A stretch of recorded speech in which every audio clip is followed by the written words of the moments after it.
What's up, everybody? This is your girl Erica from the Classic Climb blog. It is late. I had to use a coffee pot to sit my camera on top of because of the dedication. The dedication. Okay, drop your city and state in the chat. Let me know where you guys are coming from. I know it's late at night. We are at the beach house, hanging from the retreat. Family get together. We plotted, we planned to take over America. Nah, but for real, come in here, drop your city and state. Let me know where you guys are coming from tonight. Listen, let's get into it. I hope you're getting ready for 2025. Why do you need to be getting ready for 2025? Because most people already are. Most people already have massive plans to dominate and take over places. And I don't know. Let me know if this is too loud for you guys, because there's a pool behind me, massive pool, a hot tub, and another plunge pool. It just might be too loud, and that's okay. We're doing it outside, as you can see, from a second floor balcony. That is the game room, and we're just going to try our best to do what we can do. All right, so let's get into it, okay? What did I have for you guys? Why am I doing this show? Why does it matter? It's late at night. I want you to understand that people are massively preparing, and I'm going to show you an example of one, because people let me know if you guys can hear. If you can't hear, let me know. Drop a 1 in the comments if you can hear. If you can hear me, put a 1 in the comments. I want to make sure you guys hear me before I get started and start going. Put a 1 in the comments if you guys can hear me and see me. Cool. Okay. I got some ones. Cool. Let's do it then. All right, let me start sharing this with you guys. Okay. Let's go ahead and kick it off. This is Raj. I've talked to you guys about Raj. They are literally doing a mastermind this past week in Bahamas. 11 business owners, all charting out their $1 million year. What are the best practices for scaling your business to $1 million? And trust me, everybody in this room is probably scaling for $5 million.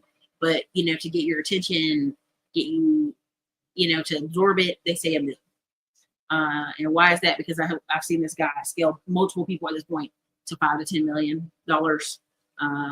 And really the answer is, do you want to hear the formula? Are you willing to listen to the formula? Are you willing to apply yourself? Right? His videos, sometimes you're like, oh, he's not flashing. He's traveling the world with his parents. He's living a good life.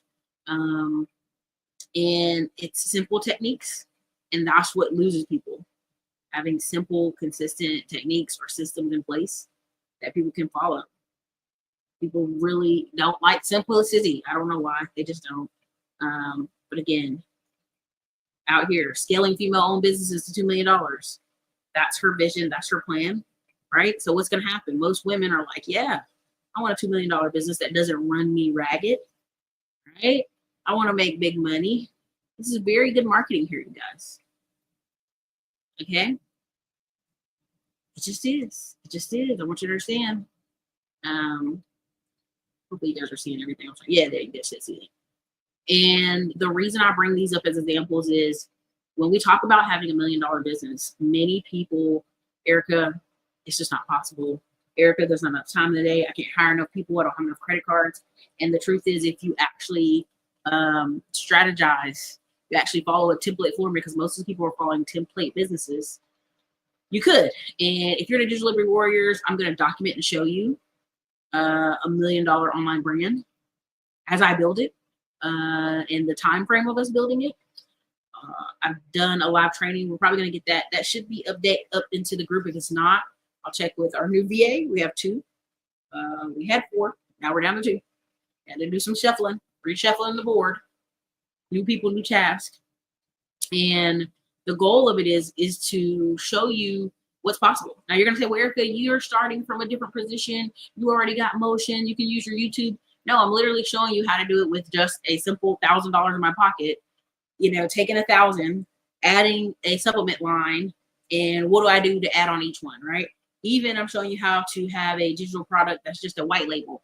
Okay, what do I do? How do I get 1,000 of those widgets here in America, put them on Amazon online to sell, and then what is the process I'm going through, right? The process won't be I'm starting with millions of dollars. It's really a test for myself as well. I'm showing you how to do it from the ground up. I'm following a formula someone else taught me, that I will, definitely share inside the Digital Liberty Warriors group. But it's like I'm starting this formula so you can see that it's possible, not with thousands of dollars, but just with consistency and following the right formula. Same thing with Middleman to Millions. A lot of people overthink it. You got $500 and you can buy some leads, or you got a certain amount of money. You want to pay a call center $11 an hour to make phone calls for you. You can do that, and you can ring it up. And so we'll be showing a lot of that in Middleman to Millions, and getting you guys started on that path, because I just think it's so important. Wealth Wednesdays and school group, you guys have already seen some of the dividend stocks we posted a few days ago. I'm also posting some of the recordings in there for the land stuff. Essentially, we've been talking about Slato. We've been talking about Tyler, Texas, how they're building up Samsung out there. It's just going to be a monster of a place. But I just want you to understand, what are people doing right now? They're architecting their next year. They're writing up what next year is going to look like, because I think a lot of you aren't prepared. Now, what comes to your mind when I say Floyd Mayweather? Everybody put in the comments, what comes to your mind when I say Floyd Mayweather? What do you think when you hear Floyd Mayweather? What comes to your mind? Put it in the comments.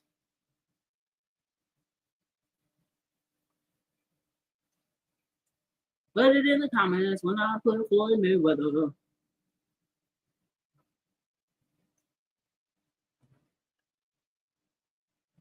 Okay, so I'm gonna give you guys a second to drop that in there.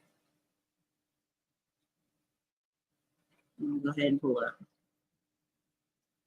He just bought a building, real estate, because he just did a deal. Money Mayweather, the best ever. Foreman Grill, money, good. All right, let's go ahead and share a little clip here, and we're gonna kind of think about, okay, money, yeah, Money Mayweather. That's what he can be calling himself. Let's share a clip here, and we're just gonna go over a little bit of why I think a lot of people aren't ready, need to get ready. But let's just start this little clip here. Up with all this, just listen to some of these headlines. All of these were posted just in the last 8 days alone. Floyd Mayweather lands $402 million deal to buy over 60 buildings in New York City. Mayweather puts $100 million in $3 billion JV. Mayweather buying a stake in former Versace mansion in Miami Beach. I knew this guy was rich, and it's no secret that he's been doing some big real estate deals lately, but he's absolutely on a roll right now. Different sources give different numbers, but Floyd's net worth is estimated to be as high as $1.5 billion, which makes him one of the wealthiest athletes in the world. Because of that, he's owned massive mansions in Las Vegas, Beverly Hills, and Miami over the years. A couple months back, we talked about Floyd's $50 million LA home that he recently listed for sale. Plus, in that video, we dove into reports that he was claiming at the time that he owned 9 skyscrapers. Today, though, let's dive into some of these more recent headlines. We'll look at them together one at a time in the order that they came out, and let's just try to kind of get to the bottom of why Floyd Mayweather is sinking so much of his net worth into commercial real estate. This all started with the announcement that Floyd was buying a $402 million multifamily portfolio called the Black Spruce portfolio. A source revealed to The Real Deal that he went into contract to pay $402 million for a 1,000 unit affordable housing portfolio of more than 60 buildings. These buildings are concentrated in the Upper Manhattan area, and this deal would make for one of the city's biggest multifamily deals of the year. Anyways, we know Floyd is big on putting his money into commercial real estate deals, but a 1,000 unit multifamily portfolio is a massive buy, even for a guy like him. The question is, why would he, or anybody for that matter, be interested in buying all of these affordable housing units all at once? Well, for one, some of this portfolio is reported to offer a tax exemption due to the fact that the majority of the units are designated as affordable housing. For two, Mayweather shared that this deal holds some emotional significance for him and his family. He did grow up with a family of 7 crammed into a 1-bedroom apartment in New Jersey. So I suppose the idea of, all right, okay, that I don't believe, and I don't care. Let me be very clear. The tax exemption for the next 40 years. The tax exemption for the next 40 years. Floyd Mayweather sold a $50 million mansion in California. What is a 1031 exchange in its place? It would be these apartments, these affordable housing, and a lot of this stuff. This is very much a tax avoidance, a tax loop for the future. I don't think y'all understand that there's nowhere in parts of America for taxes to go but up. And if you're a wealthy person and you don't have an active business model, which for him was boxing, right? He received the money.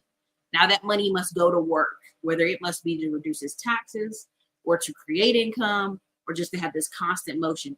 Another person you've seen do what? Ben Mala out of Florida. He's constantly invested in all these properties, and then he's trying to avoid the massive tax bill by keep 1031 is changing. Now, what I originally was going to see if some of y'all was going to say it is where 50 Cent said he couldn't read and he was stupid and he was this and that. The only way to go from up, if you're a athlete, a football player, an artist, or whatever, Lonzo Ball's kids, they're running around buying cars and houses, but they're also making some smart investments, right? I think eventually you'll look up the road that the Ball brothers and their father have invested in a lot of stuff. It'll come out eventually. But the problem is people are saying, Erica, man, you're showing me these people who are really wealthy investing. That has nothing to do with me. Why is that important? And I just want you to understand, like, we're on a tax hunt. Our country is going to figure out how to hunt for taxes, how to cut benefits, and where is the future of this country going? It's something they're going to work on for a while, right? They're going to be crisscross. When someone asked me last time, what did I think of St. Louis? What did I think of Detroit? What did I think of Indiana? I don't think anything about the Midwest. I've spent my time, I've spent my years aging, getting work right here, digging in the Midwest. And I just don't have the passion or the patience for the Midwest. I know it's a big tax write-off. A lot of people are like, yeah, you get something really cheap and you get a bunch of cheap properties. Look, but the next 20 years, the next 20 years honestly belongs to the Sun Belt. Again, I've talked about New World, Old World. I talk about you're always going to make a bunch of money selling people. You should move to Africa. You should move to Zanzibar. You should move to Panama. You should move to Costa Rica. I want as many people to get on out the way that's going to get on out the way. What do I mean? I want millions of people who are like, I'm leaving America, Erica. I'm going to go take my shillings and I'm going to go build up in some other country. And look at me. And I'm like laughing because I'm like, this is the time for the next, 20 years. And really, we have a 4-year reprieve right now with Donald Trump and the certain type of people that are going to be put in policy and in office, right? We have somewhat of a reprieve. But at the end of the day, this is the time. This is the big 4-year window where you're going to be massively, you're talking about in stocks, you're talking about in business, you're talking about in real estate. If y'all can hear some of the things we've heard from people in real estate lately, my biggest thing right now is to hit the ground running the first 4 months and let the revenue of the first 4 months of the year pretty much overwhelmingly invest and take care of the rest of the year. And a lot of times it's hard to get people to see the planning for next year already happened 2 months ago. But for those of you who are like, well, it's December and the kids and Christmas and maybe I should start planning, I want you to. I definitely want you to. I don't want you to not plan, but I want you to understand, like, we're on the hunt, okay? And we're living off old glory. Now, let me show you this. Because I want you to understand, we're now everybody's available to get it. Everybody's available to get the boot, to get the review. And that's what we're doing. We're doing a big review right now. That's what everybody's doing. Here we go. We're subsidizing Mexico for almost $300 billion. We shouldn't be subsidizing. Why are we subsidizing these countries? If we're going to subsidize them, let them become a state. We're subsidizing Mexico, and we're subsidizing Canada, and we're subsidizing many countries all over the world. And all I want to do is I want to have a level, fast, but fair. You're subsidizing Canada to the tune of over $100 billion a year.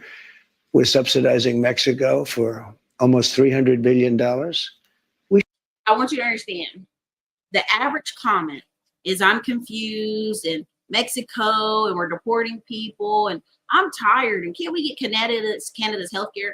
You have to realize literally the level of intelligence of the average person is in the sandbox outside this building. The average person is so in second and third grade. And I hate to say that, and that makes me sound elitist, it makes me sound like an asshole. And I get that's why I only want to talk in certain circles now. I'm just over it. But the average person is thinking at a second and third grade level, and they're reading at a second and third grade level. And they're like, oh, I'm tired of hearing about this election and Canada's healthcare, when we already showed the data that most Canadians are coming over here getting healthcare, getting treatment, getting help, getting service. We've already seen that. We've already shown it, right? When we already know that we do pour billions of dollars into other people's countries, and that's why they look the way they look. When people talk about, Erica, you got to go to Thailand and Indonesia and Malaysia, and you got to go to China. Look how great they're built up. They're built off your money. They're built up off your money. When you and your family and your aunts and your uncles and your grandma and your grandpa and your granny and them rent for 20, 30, 40 years, you've subsidized another family in America. You put money in the pockets of another family in America for 40 plus years. And many people say, well, everybody's not meant to own a house, man. You know, everybody's not meant to own. Again, I'm not saying you have to own a house, but I'm saying when the average person, African-American or Latino, don't own any stocks, don't have any other investment, where's your money? Please stop trying to convince me that, you know, we're all taking our time learning. It's all at your own pace. Listen, you don't have a house. You're renting. What's the number one thing you should be hearing from someone who's not owning a house? Oh, I put my money in stocks. I put my money in this. I put my money in crypto. I put wherever. I have some side business. But when you tell me you're renting, there's no retirement, there's no 401k, there's no investments. You're liquid money for someone else. You're in a country that is gangbusters right now.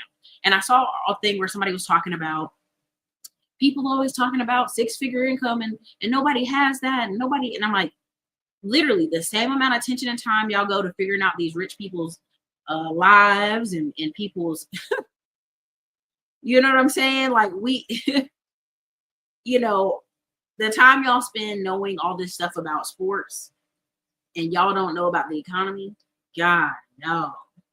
Shit. Like it's hard for me to say it in a straight face, but like there is opportunity. And if you actually talk to, I'm trying to think of his name. It's escaping me. If you actually listen to 4 or 5 people on the path they followed, and it was very simple, you know, whether it's a podcast or they did YouTube, you did something, they did consistently, they improved it, they made it better, and then they did what? They invested in what? A home, and then they invested in what? Stocks and other things. Like it's like the formula is so boring. The formula is so very, very boring. And the sad part of all this is a lot of people refuse to hear the formula because the formula requires what? The formula requires some type of sacrifice. I didn't want to go there. I didn't, but I have to. Many people will tell you they love their children. Their children are the most important thing to them. They're their light of their life, Erica. You don't understand. But then when you ask them, what are they doing? How are they investing in their kids? How are they treating their kids? How are they, you know, what are the kids' teachers? What are their kids, whatever? They have no clue. They have no ideal. They have no, you know, reference or framework for what's going on. And so when you hear about bullying and things that happen at schools, the parents like, oh, I've been up to school 3 or 4 times. And I'm like, no, it's your job to remove your child that situation. If you went to work every day and someone was bullying you, assaulting you, talking crazy to you, you would do what? You would leave. You would leave. You would get out of here. Do you know what I'm saying? You wouldn't even be bothered. You would figure out a way to quit that job, right? You'd figure out that way to quit that job. And that's unfortunate. And those same people will tell you they love their kids and they haven't invested in their future. You know, they haven't told them about checking accounts and credit. And so they wake up and the kid's 18 and they're like, why aren't you producing for me? Like there's some magical piggy bank that they sat off to the side and invested in. And they invested nothing. That's why a lot of these kids, when they make it in sports, the mom is expecting this massive payout, a house, a car, and these kids are barely living it for 2 or 3 years. Instead of realizing if we let him focus on those 3 years, and I'll be an asset. right? There's one of those kids' moms who became an NILI agent. I become an asset to him. I can read contracts. I can be helpful. I can help him get even more money. I can help him be more useful. I can be a spear, a tool of usefulness, not just someone who's out here to get limelight and get attention. Man, the trajectory of my whole family changes. The trajectory of generations of our family changes. But that's not what people want to hear. I get it. I mean, I know it's boring. Erica, don't tell me boring things, but that's just the truth. The trajectory of all those people would absolutely change in 2 to 3 years if we looked at the money not as a, well, what can we spend it on? What clothes can we buy? What trips can we go on to and you'll have some of that. You'll have some of that, and it takes a minute for you to get adjusted to that new income. Because everybody's done it. I've done it. Other people have done it. We've wasted a significant portion of money, and then our brain is like, okay, where can we immediately invest this so that it makes money forever, so that we're not in a bad part, right? And when you have to talk to people, you just have to wait for them to wake up and get it. All right. So, prime example, New York. When people ask me about New York, what are my thoughts about the Midwest New York? Here's somebody who's from New York, and I want you to hear just how they talk. Listen to what they're saying. That the city is just a nostalgia dream for New Yorkers. I think that the New Yorkers that are still there are struggling, and I think that anybody that actually enjoys New York is not from there. I truly believe that. I think anybody that's having a good time in New York is a child of nepotism, or a child of money, or an old person that, made their way. It's not a 24-hour city anymore. It really isn't. It's not the city that I knew anymore. I think everybody in New York that's like a New Yorker is just living on past memories. Honestly, truly, I honestly do believe that. And this way, you could clip this shit up and tell and like bring on I really do believe that. I think that the city is just a nostalgia dream for New Yorkers. I think that the New Yorkers that are still there are struggling, and I think that anybody that actually enjoys New York is not from there. I truly believe that. I think anybody that's having a good time in New York is a child of nepotism, or a child of money, or an old person that, made their way. It's not a 24-hour city anymore. It really isn't. It's not the city that Did y'all hear that? And you always say, Erica, when you come to New York, I'm gonna give you a tour. I come to New York every 3 months. I go to California all the time, y'all. I do vacations across those states. I don't post it always here because it's not always for our safety. That's not always smart to tell right where you're at, every time where you're at somewhere. But I want you to understand that a lot of people are only kind of scratching the surface of their city or state. You know what I mean? We have an ideal what we think wealth looks like, and unfortunately, it's just incorrect. It's just incorrect, right?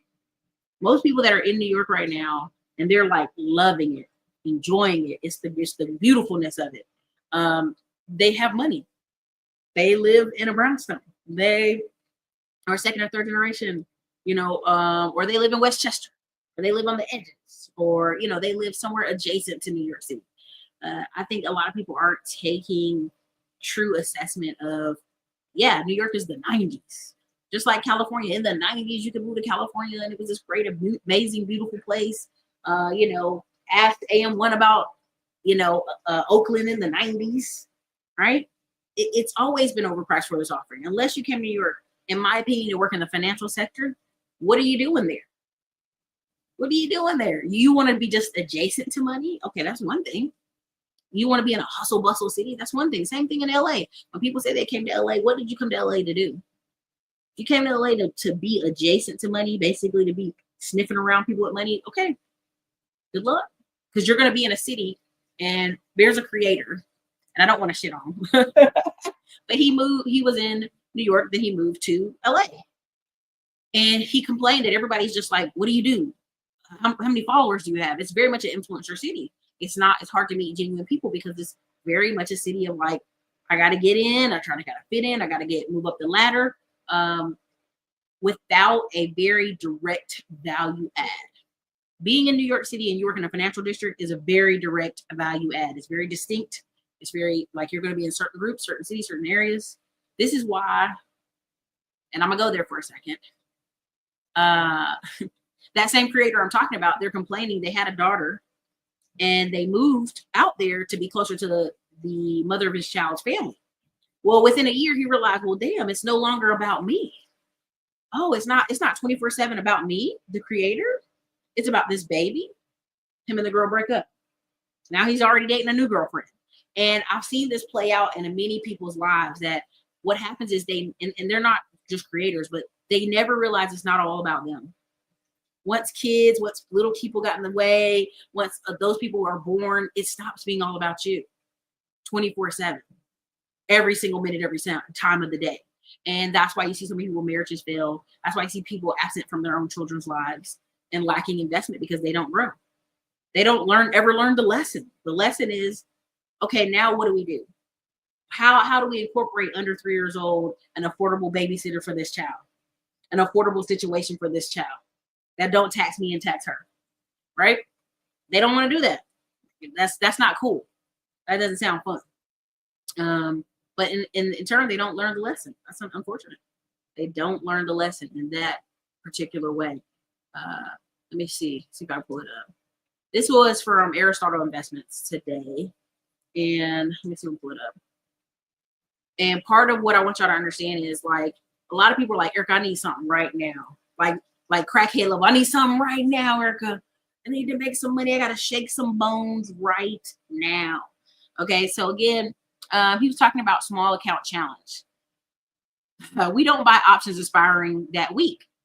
It's so cheaper to get it. And let's say 20%, since 9 out of 10 times the trade. Let me skip that. Let me stop. Let me work back. Let me go back a few. Hold on. Sorry, so y'all get context. All right. So he was talking about a stock challenge, right? And many people are like, yo, I need something weekly. What's going on? I need something every week. Almost like somebody gambling and playing lotto numbers every week. And he basically let them know, nah, man, it's not a lottery. It's not a casino. He's like, you can day trade with that mindset, but swing trading is different. You either have patience or you don't. And that's why I brought Diamond Dave on. I want you to understand, Diamond Dave, if you listen to our first video and listen to it again, he has stuff that's all the way in January and February. He might not trade anymore for the rest of the year, right? Trying to make a living swing trading options will be the downfall of most people trying to trade. You'll definitely lose a lot of money. I've never seen anyone pull this off profitability over the long term. Okay, so what does that mean? Every trade you want is not like a microwave. It's something that you're going to put some investment into, or you're going to put some time into. Nancy Pelosi has trades on Tesla 2 years in the future, y'all. Where can Nancy Pelosi got money? I get it. I hear you. I hear you 100%. But literally, I want you to think about that. Nancy Pelosi has trades 2 years in the future. Options. 2 years in the future. Nancy Pelosi's 84 years old. She could go tomorrow. But she's not worried about dying tomorrow at all. Right? And what does that tell you? A lot of these people, you have to have a little patience, even if it's $400, $500. You have to have some patience in this game. If you have no patience, I would strongly suggest you to think of something else to do. And why do I say that? This thing is tripping, camera tripping. Because a lot of you don't realize the difference between active and passive income. And I hate the word passive now because people have destroyed it. But active income, daily creation income, I call it creating income, right? So here on YouTube, this is active created income. This is active business, part of my media and consulting business. Active income here, right? And we're going to take this active income and do what? We're going to put it in what? Of course, we're going to pay a portion of it. We're going to pay our bills. And then another portion, we're going to put it into what? Investments in crypto and stock market, into dividend stocks, right? Essentially, we're just tucking money away, right? We pay our bills, we buy our groceries, and we tuck money away. And in another way, if people, when we talk about having Diamond Dave on, Financial November, and all these people, are you willing to have a trade that, executes in January, but you're keeping your eye on it? Is it something you're willing to have to wait a month on, wait 3 weeks on, wait a couple months on? This is understanding why people, if you don't have patience or you have this very hungry gambling mentality, you'll lose.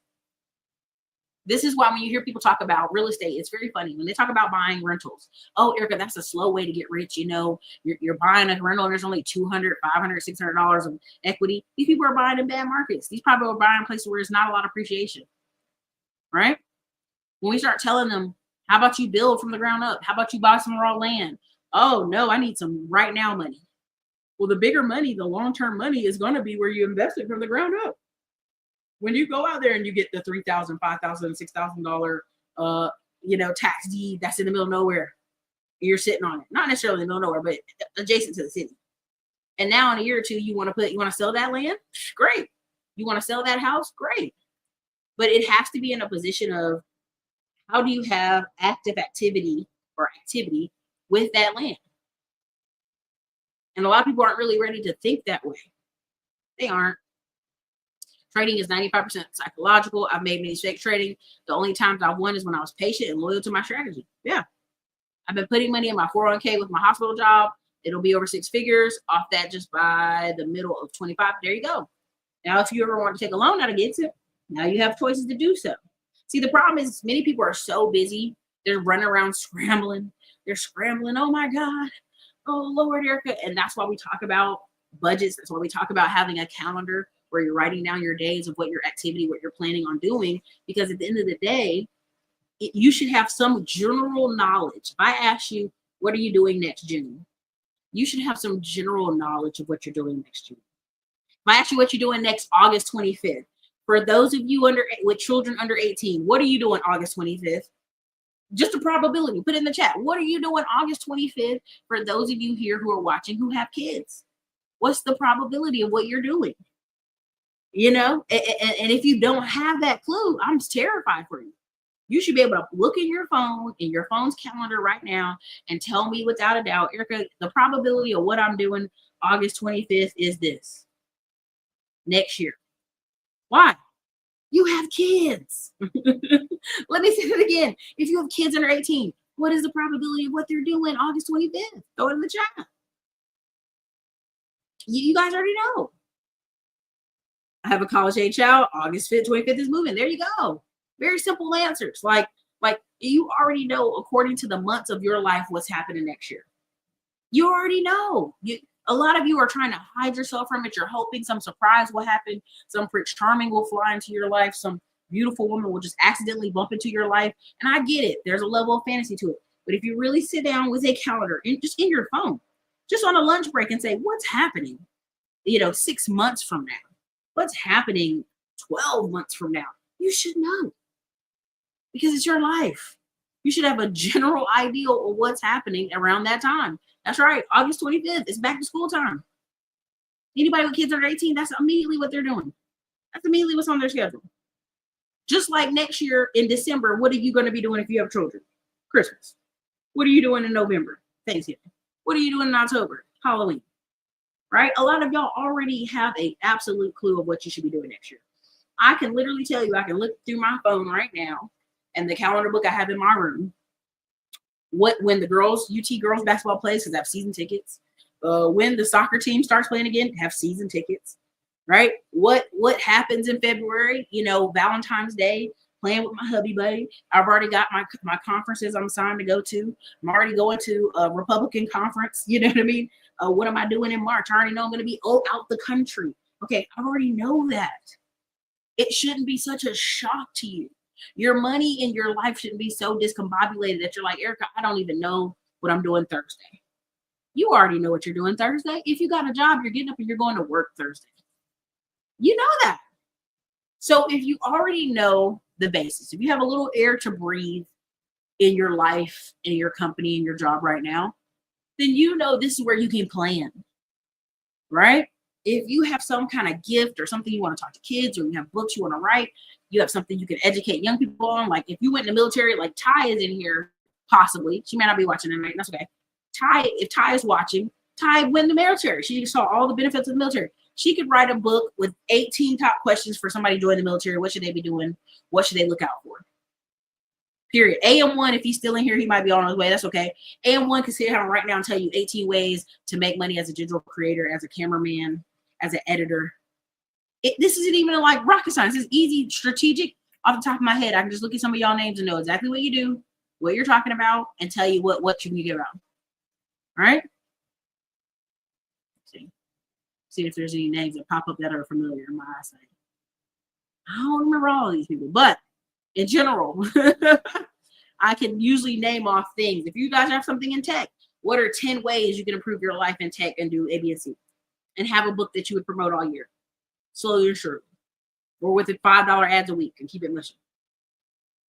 The problem is no one wants to hear that. No one wants to hear getting ready for 2025. I'm so excited because a lot of people don't have much planned. And when you don't have much planned, it discourages you. All right, so I'm gonna play this, and I know people don't want to hear doom and gloom, but this is one more. Give you an example of what I'm talking about. People act like they don't know.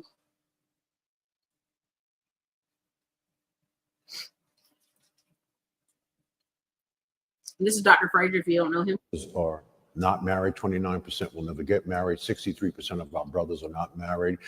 30% of them will never get married. There is no culture in the history of humankind that has risen to maximize their full human potential without family at the center of their culture. This only exists. This is an interesting but negative statistic. This phenomenon of the existential crisis of our family only exists among African American Black people. It does not exist on the continent or anywhere else in the diaspora. So there must be something in the water. We must fix this. It is a lot easier said than done because it is impacting our wealth. Quick statistics. For 350 years, household median income was dominated by white people. They were number one in this country. They no longer are number one, they're number three, and there's a reason for it. So who has the highest household median wealth in America? It's East Indians, $104,000 a year. What's the marriage rate in the East Indian culture? 94%, two are working. Who's number two? Chinese Asians. Household median income, $110,000 a year. Marriage rate close to 70%. Number three are white people. Household median income, $88,000 a year. What's the marriage rate? Almost 50%. Down significantly. Number four are Hispanics. Household median income, $61,000 a year. Marriage rate close to 70%. We are at the bottom. Household median income, $55,000 a year. Marriage rate, 34%. And projected based on facts and statistics that if we do not fix this, because white folks ain't fixing this, our marriage rate will be in the low teens in the next 20 years. This is an enormous challenge. That's a whole talk by itself on how do we fix it. It can be fixed, but we have to, first of all, understand that this is a problem. No one's talking about this problem. This is a huge problem. It's the number one problem in our culture. So we must fix it. Wow. There's a talk I give on the 5 biggest challenges Black people have for the next 100 years. The number one challenge is the existential crisis of the Black family. Okay. So listen, I love Dr. Fraser. We could go a million times into this. If you guys are enjoying the commentary, drop a 1 in the comments for me. Dr. Fraser does amazing things. I will tell y'all this over and over again, a million times over. If you are in dire poverty, only thing you're thinking about is what can I eat? How can I work more hours? And how can I get food? And how can I sleep? You quit being able or having the ability to simply say, what are the extracurricular activities my child can do? What are the extracurricular activities I can get into? You're in an emotional state of duress, right? This is why when I see these channels where people are like, I'm all alone, I have no friends. This is where I know people are in a bad spot, right? They have never got off level 1. Hierarchies of needs, right? Level 1 is surviving. Level 2 is, level 3, right? You have to almost get to a place of financial abundance to be able to start to love, care, and give abundance to others. Now you're going to say, no, Erica, I have a kid. I love my kid, yada, yada. I've watched a couple videos the past week and they just bothered me deeply where the mother is so aggressively angry at the children. And they keep popping up in my viral. I'm like, oh, please stop. Algorithm, please stop. Right. When I see there was a mother whose child was sexually assaulted by a man she dated. And then they asked the mother, was she still dating people? And she said, yes. She's like, well, my love life can't suffer because I made a mistake. There's no sacrificial brain there. The girl sounded like a 15-year-old. She was a 20-something-year-old woman sounding like a 15-year-old. Your child had been assaulted. The next 5 years, all you should be doing is working, taking you and your child to therapy, and sitting down in that. And that's not what her mindset was. So what I tell people is, why do we keep talking about money so much in the Black community? Because if you don't have a skill, like, and it goes hand in hand, I'll go here. A lot of times people talk about racism. We're here at the beach. One of our family members asked somebody, another Black person, is it racist here? And they're like, oh yeah. And I said, from what perspective? We're at the beach in a 30-room beach house. The people are at our beck and call. They're white to fix stuff or fix anything in these properties. And we haven't been harassed. We're never harassed. We've been out here for years. I wanted to tell them, what is the perspective of this person being from? If you're extra help, and what do I mean extra help? If you're somebody who's competing with a poor white person at the beach for a job at 7-Eleven or Food Line here, you may think there's racism. Like, they didn't hire me because I was Black. Instead of saying, what is something in this area needed? Every time we come, even though it's the middle of winter, there's guys working on houses, working on roofs, working on vital siding, working on decks and beach repair, all kind of stuff. When people need your skills and labor, a lot of that racist stuff goes out the door. That's why the Hispanic community has risen in wealth over the past 10 years. That's how they're buying homes, they're buying trucks, they're going about their day. Because again, if I ask the average person if they've got some excess money and they don't want to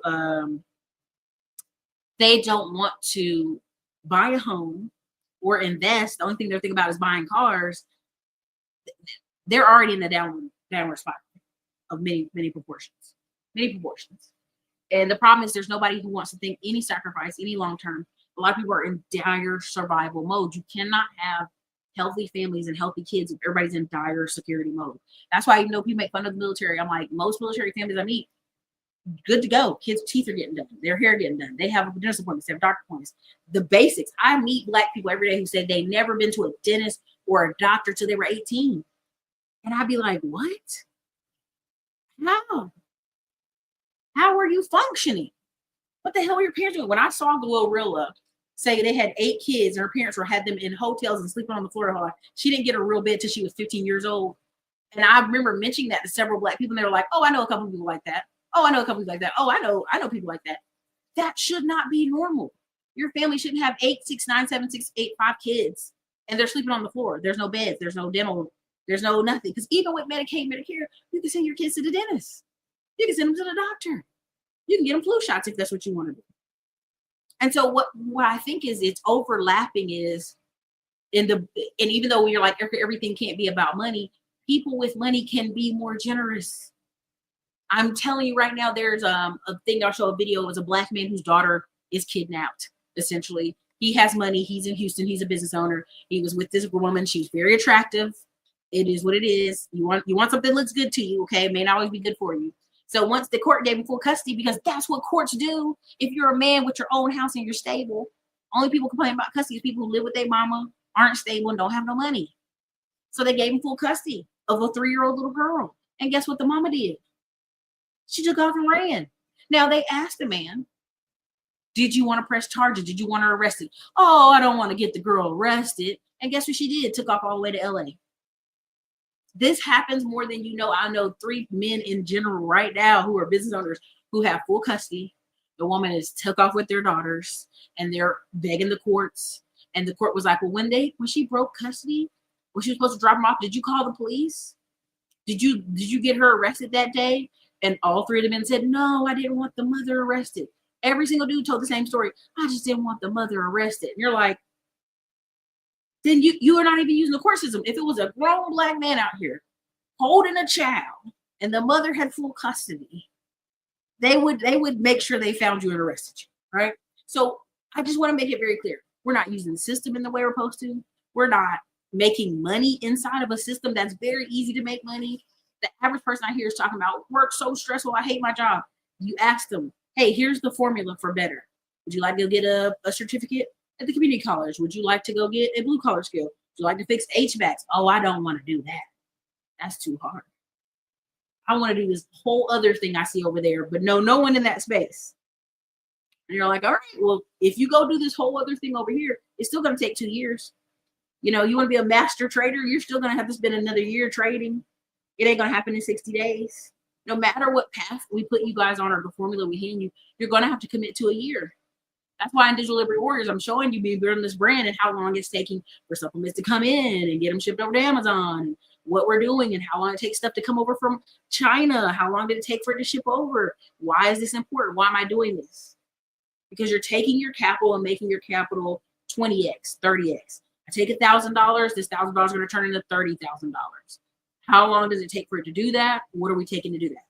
Same thing with the stock market or crypto. You want to take your $1,000 and turn it into 10,000, 20,000. There's a process and a formula you're following to get that. All right, so let me read this. I don't know if the black family fix per se, but I think we need to do something different for sure. I think trying to fix marriage is putting the cart before the horse. We got to get the economics right. If black men can get competitively economic, the marriage rate will increase.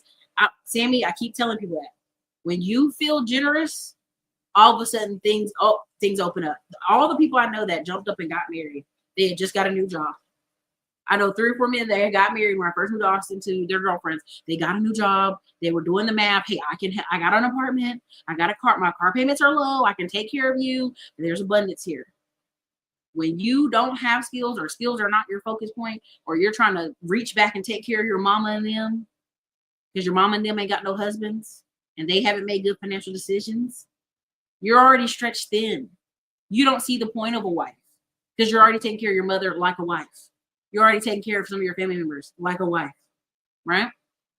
It just comes from economics. And we do everything but talk about the economics. Now, are there going to be people who are poor? For sure. If somebody knows their life is to be a teacher and they want to be a teacher and the teacher only going to make so much and they live in some small town, great. Go marry another teacher and go sit down and have a great life. Work within the constraints of that budget. But when I hear so many people online say, oh, Erica, these people saying you can make $1 million is crazy. It's crazy. It's insane. Well, no, it's not. There's literally multiple formulas online where they show you the formula. Step by step. And people will look you in the face and go, it's impossible. If you believe that, yeah, you believe that. So, listen, every house is different. I'm gonna just say that every house is different. I'm gonna leave it at that. I think if you have a extended family who everybody's married and has some structure, it works better. But when you come into some of these families where Big Mama runs everything and all the aunties run everything and nobody can say anything, it's hard for a young man to come in that situation and thrive. That's my 2 cents on that. Let me see if I have my other clip I want to show you. I'm gonna wrap it up a little bit here. Let's see. Okay, yeah. One of y'all sent me this, and I was like, every one of these still works. Okay, I found it. Let me see. Let me show you this.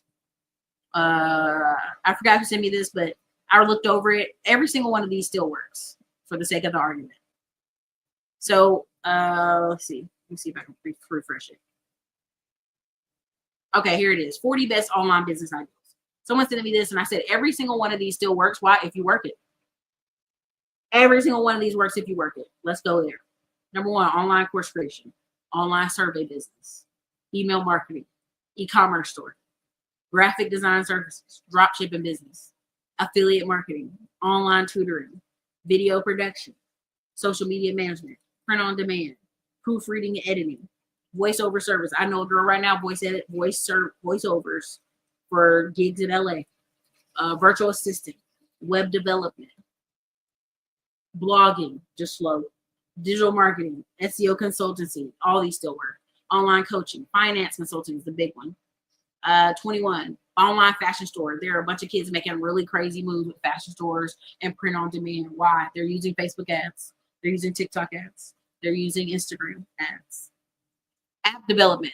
I'm gonna say SaaS, yes, but app development's in that same category. Podcasting, online membership site.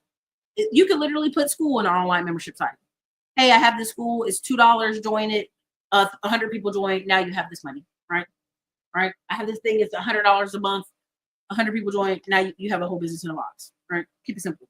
Stock photography, online gaming business, YouTube channel, content writing agency, online business to business website, bookkeeping service. Shit, Brandy's rich. Ask Brandy. Bookkeeping services, accounting, book e-learning platform, online customer service, online travel agency, career counseling, video editing service, online fitness training, online hobby class. Think about fantasy football leagues, okay? Product review site, SaaS platform, and branding consultancy. Again, every single thing this person sent me, they still work. They will work every day of their life. They'll work every day of their life. Over and over and again. They'll keep working. Yep, tech certs, journeyman, real estate trading, all tried and true. They're all formulas that they're like plug and play. You really don't have to overthink it when it comes to a lot of these because they all work.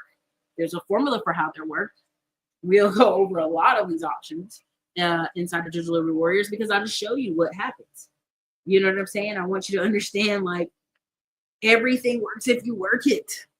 And I don't mean working for 30 days. Oh my God, it didn't work. Or this isn't for me. I'm talking about 90 days. I'm talking about 6 months. I'm talking about a year. I'm talking about 2 years of consistent boom, boom, boom, boom, boom. I'm talking about will you spend $5 a week on ads, $10 a week on ads, $20 a week on ads, right? If I'll get on the phone with somebody and I'll be like, will you spend $30 a week? Oh my God, $30. I'd rather you go Uber for 2 hours, come back with $100 and let that be your freaking ad budget. If it's that bad, if you're that bad off, right? That's why some of you, the best route made for you just to get a higher paying job. And you let the spillover from that give you a confidence booster and some abundance for you to invest in other stuff. Let me know if this was even if this information was good for y'all today. Drop a one in the comments. Let me know because sometimes I'm out here preaching. I'm like, maybe y'all don't hear it. Maybe it's working. Maybe it's not hitting. But I want you to understand, like any of these things work if you're willing to work it. If you're willing to be consistent. If you want to spend a little money.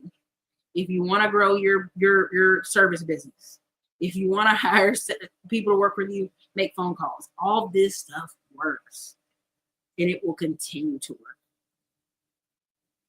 Right?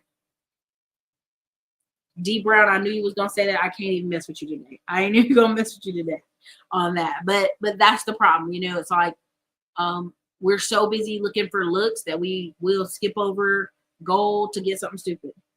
Again, I put a post up of the man who was 60 years old, and him and the woman are talking about accomplishments and cool stuff and how she got her PhD. And he's like, man, you be looking real good in a blonde wig. Some real ratchet, lowbrow stuff.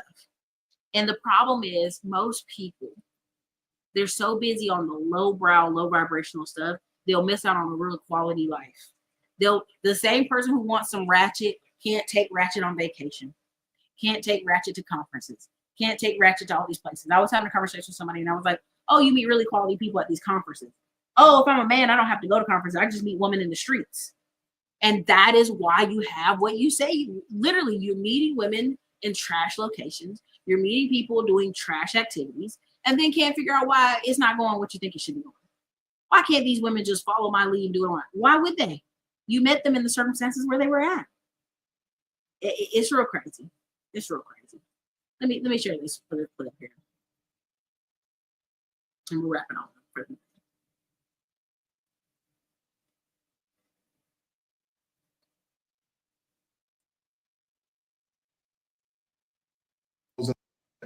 But most of the time, those are not real indicators. Most of the time, when you see somebody with the super flashy jewelry, clothes, and cars, most of the time, them people be broke. So I'm gonna tell y'all the real signs and traits that people with real money have. The first one, and this is a simple one, is posture. Every wealthy person I know or met, they've had great posture.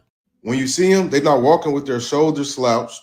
They're not slouched all over in their chairs. They sit up straight and they walk standing tall. It's not a bad posture or a low energy movement. The second one is health. Every wealthy person I've been around, they prioritize their health. And many of them have concierge doctors. Now, many people may not know what a concierge doctor is. So a concierge doctor is basically like a personal doctor on retainer and they mobile. I have a friend of mine that has a concierge doctor that travels anywhere in the world where he is if he isn't feeling well. And I remember one time I wasn't feeling well. I had a real bad cold, and he called me, and then he could hear it in my voice that I didn't sound like myself. He's like, "What's going on? You good?" And I'm like, "Nah, I'm just sick right now." And he like, "Where you at?" I'm gonna send my doctor to your place. He like, "She gonna get you everything you need, and you gonna get back to good health." And I'm like, whole time I'm like, "What?" And these things are cheap. He was telling me how he's paying over $100,000 annually just for this service. But it goes to show how they prioritize their health. They know at the end of the day, you can have all the money in the world, but if you don't have good health, you're not going to be able to enjoy it anyway. The third one is social grace. I've never been around a true wealthy person that didn't have social grace. And when I say social grace, I mean they greet everybody that walks in the room. They learn their names. They stand up when they greet them.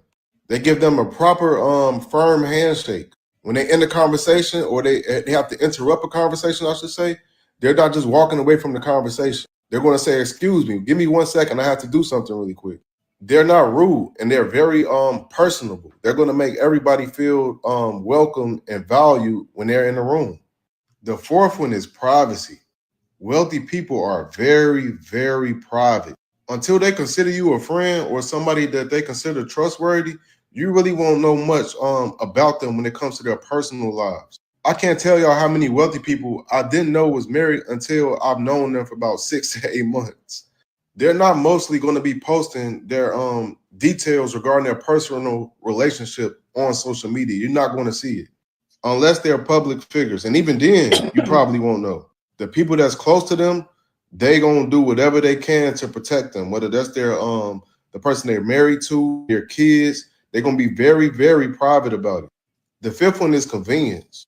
Like regular people, when they pay for things, they looking for things that's gonna give them the best deal on their money. When wealthy people pay for things, they looking to see what's gonna give them the best deal on their time. Like, how can this help them save more time, or how could this help them get things done faster? Like many people think when they see a wealthy person with a jet, they believe like there's just a symbol or a flash, or they just doing things because they got a bunch of money to spend. And the truth is, most wealthy people, when they have jets, they only buy it to save time. They know the jet is going to help them get around much quicker, which they can do their business much quicker, or whatever they need to do. They could do it at a way faster pace. And I'm gonna give y'all another example of that. I have another friend that lives in Florida, and he was trying to do some business together, and he was trying to move on it quick. And I live in Texas. And the business we were doing, it was going to be event based. So he wanted me to come to Florida so we could meet and get everything together. And he was like, "Can you come ASAP?" And he was like, matter of fact, he was like, "My jet is on its way to Dallas right now."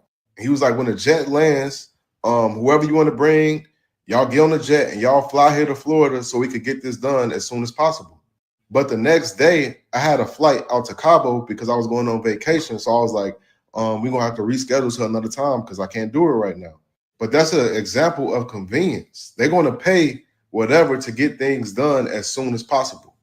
The sixth one is personal tailors. Now, this one is more into material things, but wealthy people, they not just grabbing clothes and wearing clothes off the shelf or off the rack, I should say. They're going to get things fitted to their own personal body type and liking. And they got their own personal tailor that's going to come to their home or their office, and that's going to get it done for them. The seventh one is how they talk about their goals and their time. When regular people talk about things that they're doing or what they want to do, it's usually like what they have to do today, what they're going to do tomorrow, what they're going to do next week or next month. When wealthy people talk about their ideas of time, it's always based on like what they have to do in the next year or 3 years, 5 years, 10 years. And it's because their goals are much bigger than regular people, and they know it's going to take time to accomplish these things. Like their thinking is empire based. It's not small thinking or doing things on a small level or scale. The eighth one, and this might be the biggest one, that's something that I realized that every single wealthy person got, is purposeful. Wealthy people do not waste time. They are very intent based and purposeful. Everything is mission based. So they're always thinking about what is the next task I need to complete. I've never been around a wealthy person where we just sat around and just chilled and just talked about nothing and just wasted time. Like regular people may sit around and talk about sports or whatever entertainment things with their friends for an hour, or just lounging around, kicking the shit about nothing. And you won't really see a wealthy person doing that. They're going to do whatever they need to do, and then they're going to move on to the next thing. The ninth one is they invest in their kids and training their children. One of the biggest difference between regular people and wealthy people is their parenting style. Most people are very unintentional and going with the flow when they're raising their children. They don't seriously invest in them. As long as they have a roof over their head, food in their mouths, and clothes, it's just like, okay, that's good. And with wealthy people, having a nice home, having food in the house, and clothes on their back and stuff like that, that's the bare minimum. At early ages, they're investing into their kids and learning multiple languages. English, Spanish, Mandarin. That's the big three right now. They put them in ballet, gymnastics, swim classes. They get them horseback riding lessons. They're gonna have them playing golf, tennis, even soccer. But they put a lot of investment and value into raising and training their kids to be successful in life. And they expect more from their children. Most normal people just set the standard of as graduating high school or going to college and getting a decent job. When wealthy people, once again, those things, they the very bare minimum. And the last one is wealthy people are people of their word. They do not make empty promises. When they say they're going to do something, they are 100%. They're going to do it, even if they don't want to do it anymore. And if something happens to the point where they're unable to do it and they can't do it, they're going to communicate with you that it's not happening anymore and why it isn't happening. They don't just leave you in limbo thinking like, oh, what happened? Or this person flaked on me. Wealthy people are not flakers. They don't move like that. So these are the 10 signs. If you meet someone, you know somebody, and they're showing all these signs or majority. Okay. I hope y'all understood that. A lot of that, like, don't flake, they don't do it anymore. I mean, a lot of good one. He's been doing really good lately. He was in the Air Force or Navy, came to Dallas, Texas, like a lot of people from California. Podcast is up there, really high ranking, interviews a lot of good people, and got married, bought a house in Dallas. Now, people were telling you, don't buy a house. Oh my God, don't buy a house. Don't buy a house. Oh my God. He bought a house. Guess what? House went up to $200,000 in value. I mean, it's one of those things when you hear people say that, I go, who's telling you not to buy something? In Dallas, Texas, where Dallas, Texas is about to be off the chain 10x. Just off the chain 10x. I think this is where he said that. If I was in the market to buy a home right now, this is what I would do to get the most equity and appreciation. So I would not buy in any major city, and I would buy in a suburb or rural area, at least 30 to 45 minutes outside of the major city. And the first reason I would do this is the house will be much, much cheaper, while the size of the home or the size of the land will be much greater. And secondly is millions of Americans are fleeing big cities. Since 2020, it's been estimated that around 7 million Americans have moved from major cities to rural areas or to the suburbs. In towns with 5 to 20,000 residents, the annual price gains went from 3.5% before the pandemic to 8.6% today. So what I would do is I would go to different towns and I would go to their board or city council meeting. And all of this is free to do. And the reason you want to do this is because you want to find out what this town is doing from a commercial and residential standpoint when it comes to real estate. And if a town is getting a highway extended, or they planning to, or they're opening or planning to open a Walmart, a Home Depot, a Lowe's, a Target, or a Chick-fil-A, these are signs that this area is going to grow rapidly. And you also could check to see how much land is being sold in these towns. So if these towns are selling hundreds of plots of land for residential use, this is a good sign that, like I said, it's going to grow at a rapid pace. And if you can get in there before it starts, or at least the early stages of it, you will make a lot of money. This is the strategy that I use to get 6 figures of appreciation in the home that I own in less than a year. Now, to a lot of people, these areas are going to be what's considered as undesirable because there's not going to be a lot of things there. It's probably going to be a lot of construction being built. So a lot of people don't even want to go or move to these areas because most people want to go to an area that's already developed. But these already developed areas, most of the money already been squeezed. It's these new areas, these underdeveloped towns that's being under construction and a lot of people moving to that you're going to get the most out of your book. If I was in the market to buy, Okay, right now, let me be very clear. Asia came out the top tomorrow. Detroit is the reverse. Nobody cares. Nobody's trying to move to Detroit. People ain't even trying to invest like that. I'd be like, all right, cool. Here's the thing. If you listen, and I just want you to hear this really clearly. If you're anywhere from Virginia, Tennessee, Arkansas, Texas, and even Arizona, if you buy a house 30 minutes outside of a major city, okay?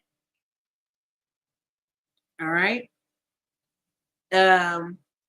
You do any of that, you're probably going to have 100 to 200,000 appreciation within the next 1 to 3 years. Why? Because we have an inventory backup of where people got all these permits, all this stuff to build these houses 2-3 years in advance, right? Where they've been held up from funding, money, all this stuff, and they're going to be building. And I don't think y'all understand, like, people keep looking for the house market to crash. It's going to crash, Erica. Has it softened in those places? For sure. But I'm telling you, where he's at in that part of Dallas, and even I had someone who bought a house, like a builder was running out of money. They bought a house for 600,000. That area, all the houses have went up to $1 million. So they have a house that they got for 600,000 is now at $1 million. Now, first thing somebody's gonna say is, "Oh my God, the taxes, the taxes, the taxes, the taxes." Again, if the taxes are that bad, sell. But at the end of the day, where you're gonna get an extra $200,000, $300,000 from is them selling those homes or them taking a cash out refi of those homes, a HELOC loan of those homes, and then investing that money. Right now in Austin, you're sitting with some of the most Latinos ever to have an extra $100,000 to $200,000 that they put in other properties, other businesses, because they bought a home. This is why I don't let people, anybody who comes in the space talking about don't buy a home, it's a terrible idea, it's the worst time ever. It depends on your situation. If you are a Black person in this country talking about don't buy a home, and I really want to be honest with you, if you really look down anybody in the South, anybody in the Southeast, that's where people go to retire. I always meet somebody from New York, Pennsylvania, all these places saying how they're going to move to North Carolina, South Carolina, because they got a cousin in them down here. They got people they know with houses down here. They're going to retire down here because it's just more affordable. And so again, this technique pretty much works anywhere outside from Virginia down. You go to Virginia Beach, 30 minutes outside Virginia Beach, there's somebody building a suburb. In the suburbs, you live there a year, 2 years, you're going to have your money, you can move further in, right? This happened in Austin, Texas. I had friends who moved to Round Rock, Georgetown. Within 2 years, they made so much money, they were either selling their homes or renting their homes out and moving further into downtown Austin with a ton of money in their bank and equity in their bank. That's why when people try to convince me not to buy a home or sell a home, I'm just like, you're crazy. The average single mom right now can't even buy a home anywhere in Atlanta. But can she go 30, 40 minutes outside of Atlanta and buy a home? Yes. Can the average single mom go 30, 40 minutes outside of Charlotte and buy a home? Yes.